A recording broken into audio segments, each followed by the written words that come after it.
Bonjour et bienvenue. Alors aujourd'hui, on va se plonger dans un extrait de scénario assez fascinant qui s'intitule L'ombre et le secret des fjords Sami.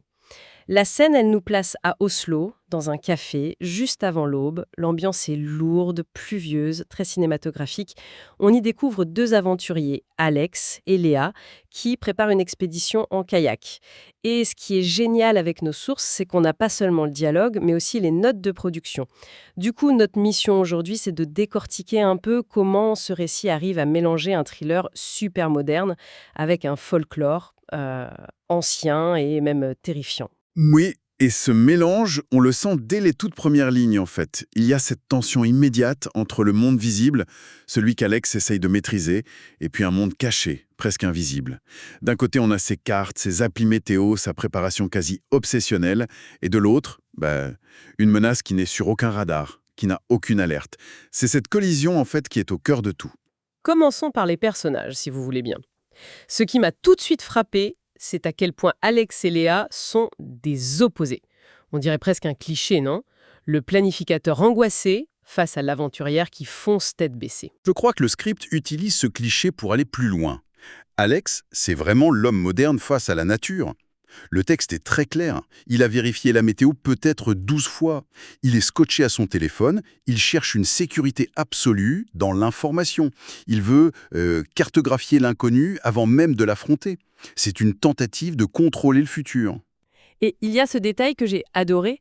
Les notes de production précisent que l'écran de son téléphone est fissuré.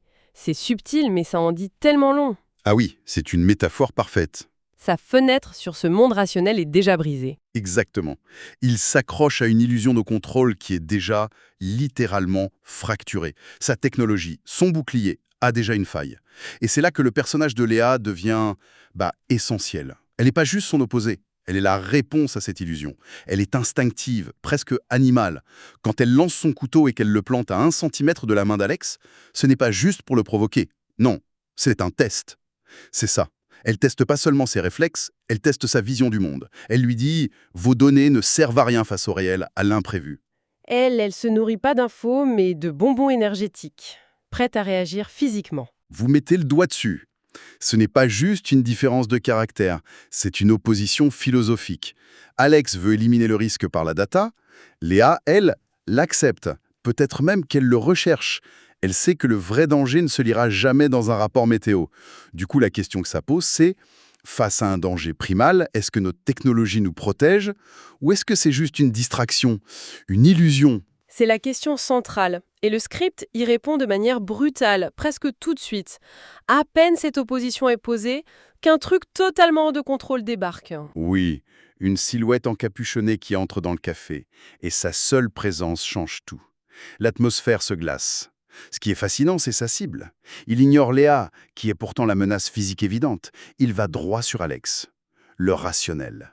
Il pose une lame rouillée sur son épaule, et sa première phrase attaque toute la vision du monde d'Alex. Les rapports ne parlent pas de moi. C'est une ligne extraordinaire. En une phrase, il anéantit tout le système de sécurité qu'Alex a mis des heures à construire. Il est la variable qu'aucun algorithme ne peut prédire. Et l'arme? L'arme elle-même est pleine de sens. Absolument. C'est pas un pistolet. Le script précise que c'est une fine maie, un couteau traditionnel Sami. Mais il a été modifié, sa lame est gravée de runes. Et là, on bascule. On quitte le thriller urbain pour entrer dans le folklore. Et puis, il y a les détails sensoriels. Le texte décrit son odeur, un mélange de poisson pourri et de kérosène. C'est un contraste saisissant, non? La nature brute et la pollution. Oui, c'est une sorte de corruption. Il n'est ni entièrement naturel, ni entièrement moderne. Il est toxique. Et ce personnage, l'ombre, n'est pas un simple criminel. Les notes de production ajoutent un contexte terrifiant. C'est un ancien pêcheur, et la cicatrice qu'il a sur le visage, elle viendrait, selon la légende, d'une morsure de Havgoufa. Alors là, il faut peut-être qu'on explique. Le Havgoufa, c'est une créature du folklore nordique, une sorte de kraken, un monstre marin gigantesque. Donc cet homme serait un survivant d'une rencontre avec le mythe. C'est exactement ça. Il n'est plus un simple méchant, il devient une sorte de gardien, un intermédiaire entre notre monde et celui des monstres. Sa motivation, c'est pas l'argent, elle est révélée quand il vide un petit sachet en cuir sur la table, des dents humaines. Et il dit Ceux-ci appartenaient à des touristes, comme vous. Ils voulaient juste nager. C'est d'une brutalité psychologique extrême. Il ne les menace pas, il leur montre une archive macabre. C'est une leçon. Il leur dit que ce n'est pas une excursion qu'il prépare, mais une transgression.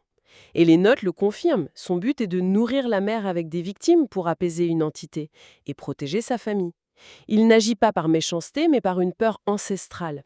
Il est l'agent d'une force qui le dépasse. Le fjord lui-même. Exactement. Et ce qui est génial, c'est que le script nous montre que ce lieu a ses propres règles, son propre langage secret. Prenez Lord de Barbarie qui se met à jouer dehors. Au début, on se dit que c'est juste pour l'ambiance. Mais non.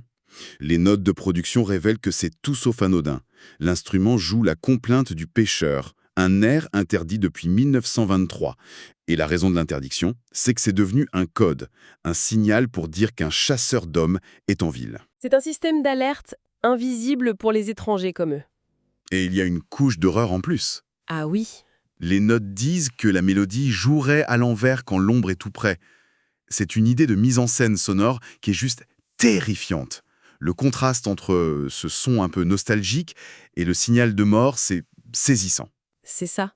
Le folklore n'est pas un décor, c'est un mécanisme narratif. Oui, ça crée un monde dans le monde. Les protagonistes sont isolés, pas seulement géographiquement, mais culturellement. Ils sont sourds et aveugles au vrai danger. Et ce langage des symboles nous ramène au cœur du mystère. La clé USB qu'une femme leur a donnée, quand ils la regardent, ils voient des images sonores d'une structure en pierre, sous l'eau, couverte de symboles. Et bien sûr, ce sont les mêmes symboles que sur le couteau de l'ombre. La menace et le secret sont liés. Encore une fois, les notes nous donnent la clé. C'est un labyrinthe de pierres Sami. Historiquement, c'était pour des rituels. Mais ici, sa fonction est bien plus sombre. C'est un site pour des sacrifices, pour apaiser une entité que les locaux appellent la bouche du fjord. Donc, le grand secret, ce n'est pas un trésor ou une base militaire, c'est quelque chose de bien plus dérangeant. C'est un lieu de culte et de mort. Précisément. Le récit bascule. Le danger n'est plus juste un homme, mais la croyance qui l'anime. Et la possibilité que cette entité ne soit pas qu'une superstition. Et c'est là, au moment de tension maximale, que le script nous envoie autre chose. Oui, une troisième force qui entre en jeu. Une femme en imperméable jaune vif, une couleur qui détonne complètement. Elle se présente comme une employée de Norventure Expédition Sécurisée. Et son intervention est trop parfaite. C'est un point de bascule.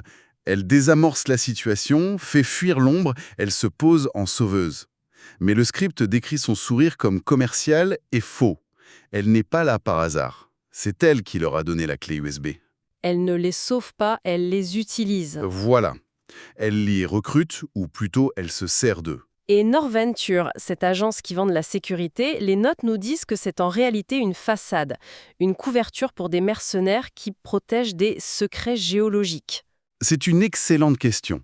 Et pour tout complexifier, les notes précisent que la femme en jaune est une ancienne agente de Norventure et qu'elle est maintenant traquée par ses ex-employeurs.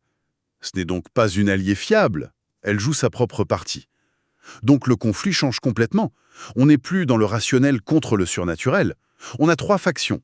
Nos aventuriers pris au milieu, le gardien du mythe, l'ombre, et cette conspiration moderne, Norventure.